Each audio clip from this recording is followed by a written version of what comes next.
नमस्ते बच्चों, स्वागत है आपका हिंदी की कक्षा में। केसर हिंदी पाठमाला भाग 7 बाय जी राम बुक से हम करेंगे पाठ संख्या 3 अटल जी के मुख से। बचपन की यादें और अनुभव बड़े निराले होते हैं।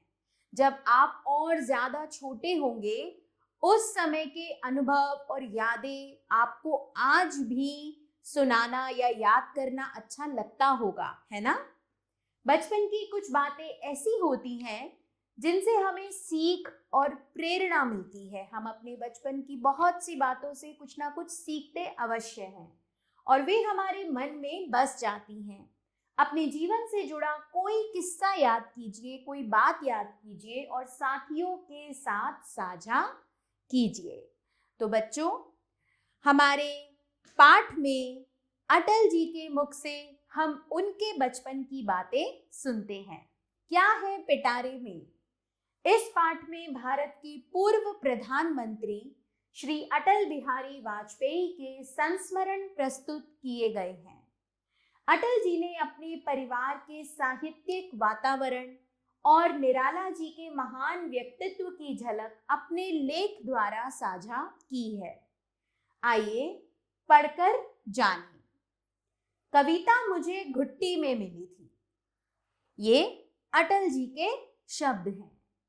मेरे पितामह संस्कृत भाषा तथा हिंदी साहित्य के अच्छे विद्वान थे।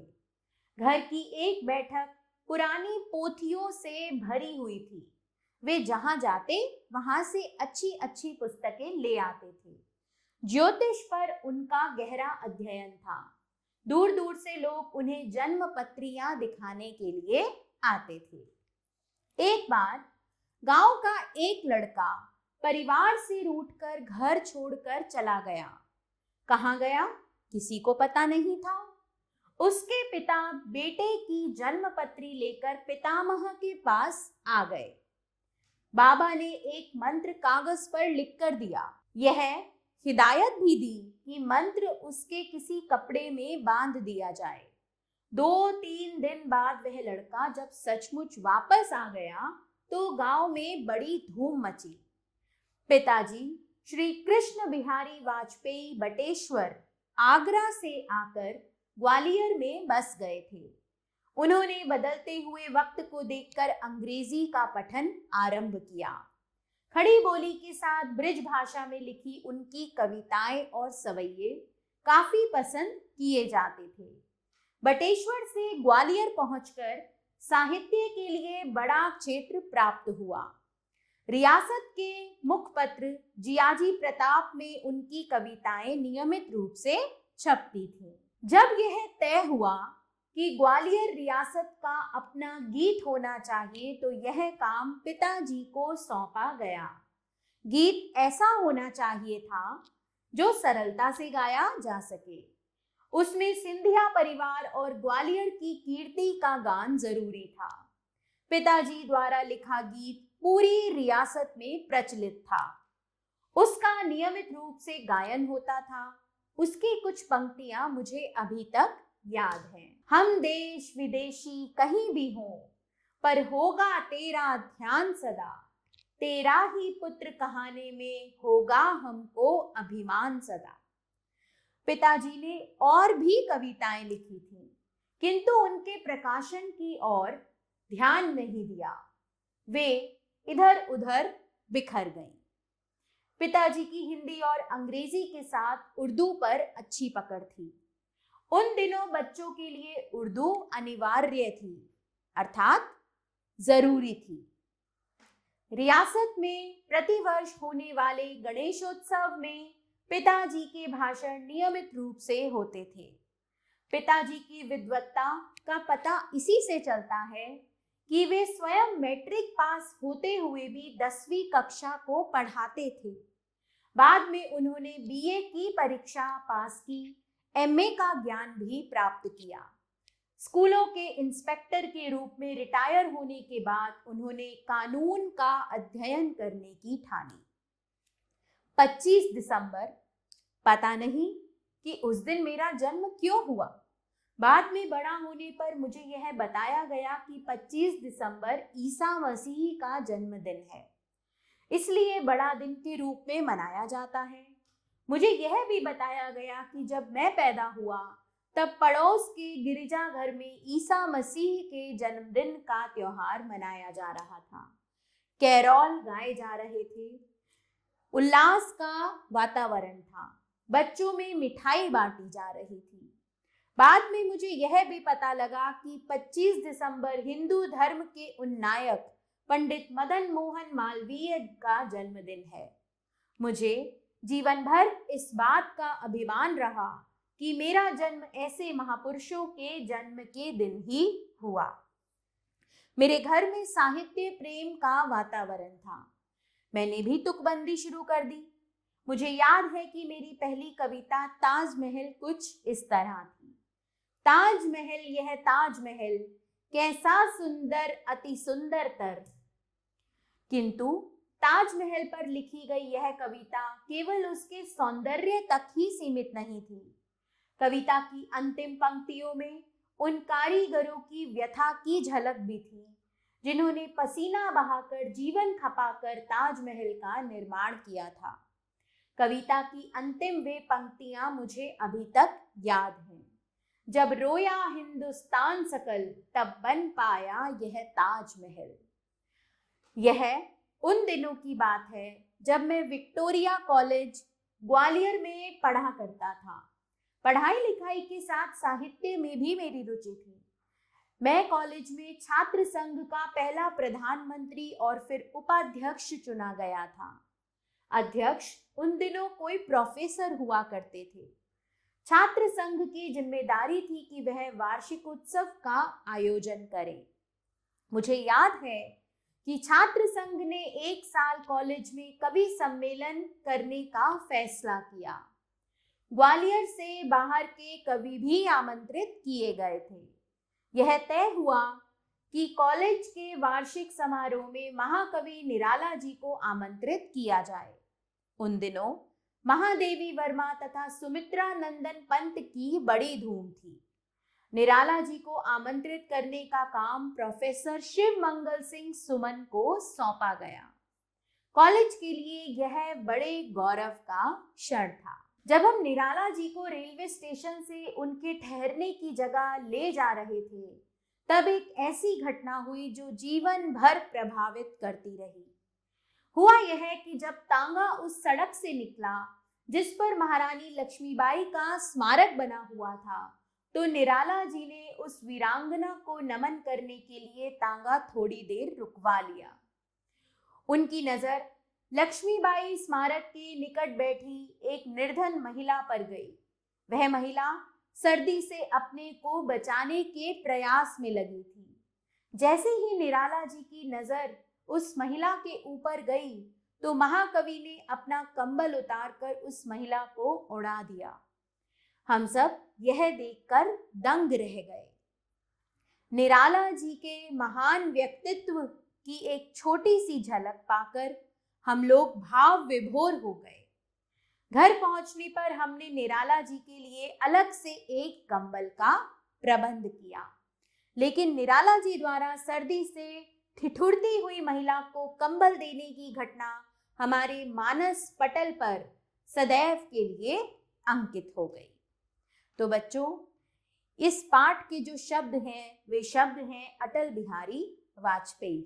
तो बच्चों, यहाँ हमारे पास एक दिमाग लड़ाने के लिए प्रश्न है कि घर से रूठ कर जाने वाले लड़के की जगह अगर आप होते तो बच्चों, इस प्रश्न का उत्तर आपने सोच कर बताना है कि घर से रूठ कर जाने वाले लड़के की जगह अगर आप होते तो आप क्या करते या आपके साथ क्या हो सकता था, आप बताएंगे।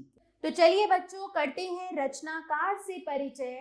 भारत के 10वें प्रधानमंत्री अटल बिहारी वाजपेयी का जन्म 25 दिसंबर 1924 को ग्वालियर, मध्य प्रदेश में हुआ था। वे एक प्रखर वक्ता, श्रेष्ठ कवि और पत्रकार थे। अपने ओजस्वी भाषणों के लिए अटल जी विश्व विख्यात हैं। साहित्य सृजन में उनकी गहरी रुचि थी। उनकी प्रमुख रचनाएं हैं मेरी 51 कविताएं, रग रग हिंदू मेरा परिचय, अमर बलिदान, संसद में 3 दशक, राजनीति की रफ्तीली राहें आदि। 16 अगस्त 2018 को नई दिल्ली में उनका निधन हो गया।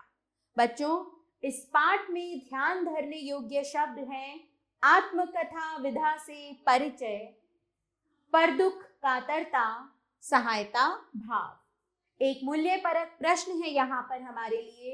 निराला जी ने सर्दी से ठिठुरती महिला को अपना कंबल दे दिया था, इस कथन पर विचार प्रकट कीजिए। निराला जी ने जब सर्दी से ठिठुरती महिला को अपना कंबल दिया तो साथ ही साथ उन्होंने अपनी हृदय में विद्यमान दयालुता का भी परिचय दिया था। हमें पता चला कि निराला जी के मन में दूसरों के लिए परोपकार की भावना कूट कूट कर भरी हुई थी। चलिए आगे चलते हैं बच्चों। अब है यहाँ शब्दार्थ जिन्हें आपने याद करना है। मैं आपके लिए इनका हिंदी और इंग्लिश दोनों ही अर्थ आपको बताऊंगी। पितामह, दादा, ग्रैंडफादर। ज्योतिष वह भारतीय वैदिक शास्त्र जो विभिन्न ग्रहों जैसे सूर्य, चंद्र, मंगल, बुध आदि के साथ राशियों एवं नक्षत्रों का अध्ययन कर इन आकाशीय पिंडों के पृथ्वी और उस पर रहने वाले लोगों पर पड़ने वाले प्रभाव का विश्लेषण करता है। और इसका इंग्लिश मीनिंग है बच्चों एस्ट्रोलॉजी। जन्म पत्रियां किसी व्यक्ति के जन्म के समय ग्रहों, नक्षत्रों की स्थिति और दशा का विश्लेषण कर उसके जीवन के बारे में तैयार किया जाने वाला लेखा जोखा, इसे कहते हैं हॉरोस्कोप्स। आगे चलते हैं। हिदायत, निर्देश, आदेश, स्ट्रिक्ट इंस्ट्रक्शन। रियासत, राज्य, प्रिंसली स्टेट। मुखपत्र, किसी संस्था या संगठन या राज्य का अपना पत्र या पत्रिका, इसे कहते हैं मैनिफेस्टो। प्रचलित, जो चलन में हो, यानी कि प्रिवेलेंट। अभिमान, गर्व, प्राइड। अनिवार्य, आवश्यक, मैंडेटरी। कैरोल, क्रिसमस पर गाया जाने वाला धार्मिक गीत, कैरल। उन्नायक, उन्नति की ओर ले जाने वाला, ऊंचा उठाने वाला। फर्दर सम, व्यथा, पीड़ा, कष्ट, दुख, ग्रीफ, डिस्ट्रेस। संघ, व्यक्तियों का समुदाय यानी कि यूनियन। अब यहाँ कुछ शब्द दिए हुए हैं बच्चों जिनका उच्चारण कर रही हूं और आप इन्हें लिखकर भी देखेंगे। विद्वान, ज्योतिष, जन्मपत्रियां, अनिवार्य, विद्वत्ता, गणेशोत्सव, उन्नायक, वार्षिकोत्सव, व्यक्तित्व। तो बच्चों अब आता है पाठ का अभ्यास कार्य। सबसे पहले है बातों बातों में। अटल जी के पितामह को किस बात का शौक था? अटल जी के पितामह को अच्छी अच्छी पुस्तकें इकट्ठी करने और पढ़ने का शौक था। अटल जी के पिता कहाँ रहते थे? अटल जी के पिता बटेश्वर आगरा में रहते थे और बाद में वहां से ग्वालियर आ गए थे। अटल जी के पिता रिटायर होने के बाद क्या करते थे?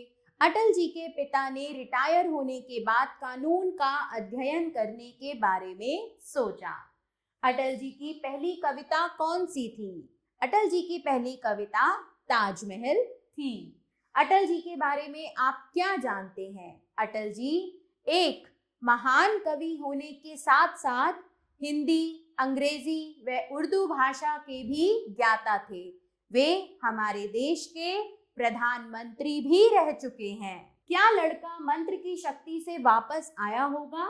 यदि नहीं तो फिर क्या हुआ होगा? बच्चों इस प्रश्न पर आपको अपने विचार बताने हैं। अब कलम की बारी। बहुविकल्पीय प्रश्न, सही उत्तर के सामने सही का निशान लगाइए। अटल जी के पितामह किस भाषा के विद्वान थे? संस्कृत भाषा के। अटल जी का जन्म कहाँ हुआ था? ग्वालियर। कॉलेज के वार्षिक समारोह में किस महाकवि को आमंत्रित किया गया? निराला जी। लक्ष्मीबाई को नमन करने के लिए किसने तांगा रुकवाया? निराला जी ने। चलिए अब लघु उत्तरीय प्रश्न है हमारे सामने। अटल जी के पिता का क्या नाम था? वे क्या कार्य करते थे? अटल जी के पिता का नाम श्री कृष्ण बिहारी वाजपेयी था। वे स्कूलों के इंस्पेक्टर के रूप में कार्य करते थे। वे स्वयं मैट्रिक की पढ़ाई करने के बाद भी अपने ज्ञान के कारण वे 10वीं तक के बच्चों को भी स्वयं पढ़ा लेते थे। ग्वालियर रियासत का गीत किसने लिखा? ग्वालियर रियासत का गीत अटल जी के पिता श्री कृष्ण बिहारी वाजपेयी ने लिखा। इस गीत में यह आवश्यक था कि एक तो उसकी भाषा सरल हो और उसमें सिंधिया परिवार और ग्वालियर की महिमा का बखान किया जाए। अटल जी के पिताजी को किन किन भाषाओं का अच्छा ज्ञान था? अटल जी के पिताजी को हिंदी, अंग्रेजी व उर्दू भाषाओं का अच्छा ज्ञान था। अटल जी ने छात्र संघ में किस पद पर कार्य किया? अटल जी छात्र संघ में प्रधानमंत्री के पद में और बाद में उपाध्यक्ष के पद पर रहे। कौन सी घटना अटल जी के मानस पटल पर सदैव के लिए अंकित हो गई? बच्चों, इस प्रश्न का उत्तर आप पाठ के आधार पर मुझे स्वयं दें। अब बच्चों, यहाँ आते हैं दीर्घ उत्तरीय प्रश्न, जिनका उत्तर पाठ के आधार पर आपको स्वयं देना है। मैं आपके लिए प्रश्न पढ़ रही हूँ। गांव की किस घटना से पितामह के नाम की धूम मच गई? किस बात से पता चलता है कि अटल जी के पिता एक विद्वान व्यक्ति थे? ताजमहल पर रचित अटल जी की कविता की विशेष बात क्या है? उस घटना का वर्णन कीजिए जिसके माध्यम से निराला जी के महान व्यक्तित्व की झलक देखने को मिलती है। अब आता है ज्ञान झरोखा। भारत के पूर्व प्रधानमंत्री अटल बिहारी वाजपेयी की समाधि राष्ट्रीय स्मृति स्थल नई दिल्ली में स्थित है। अब व्यवहारिक व्याकरण करते हैं बच्चों। निम्नलिखित शब्दों के दो दो पर्यायवाची शब्द लिखिए। तो घर का पर्यायवाची है गृह और सदन। पुत्र, बेटा और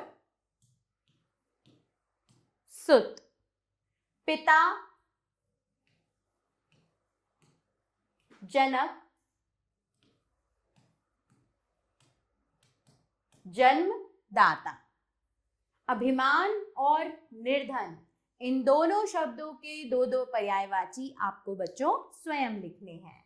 निम्नलिखित शब्दों में उचित स्थान पर अनुस्वार अथवा अनुनासिक लगाकर लिखिए।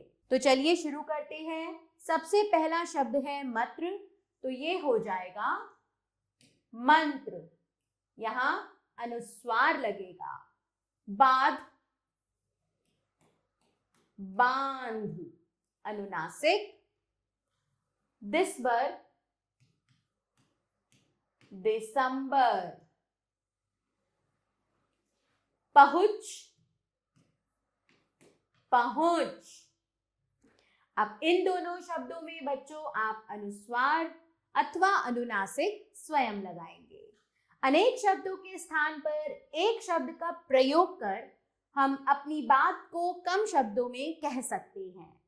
तो प्रश्न 3 है हमारे पास। निम्नलिखित अनेक शब्दों के लिए एक शब्द लिखिए। परिश्रम करने वाला, परिश्रमी। कविताएं लिखने वाला, कवि।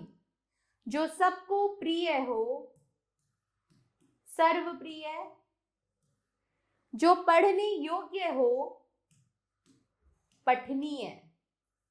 वर्ष में एक बार होने वाला, वार्षिक। चलिए आगे चलें।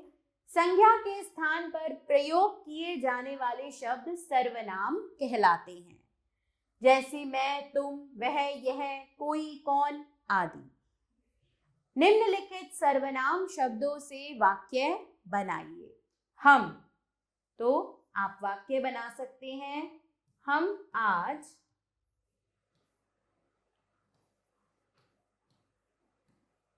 घूमने जाएंगे। यह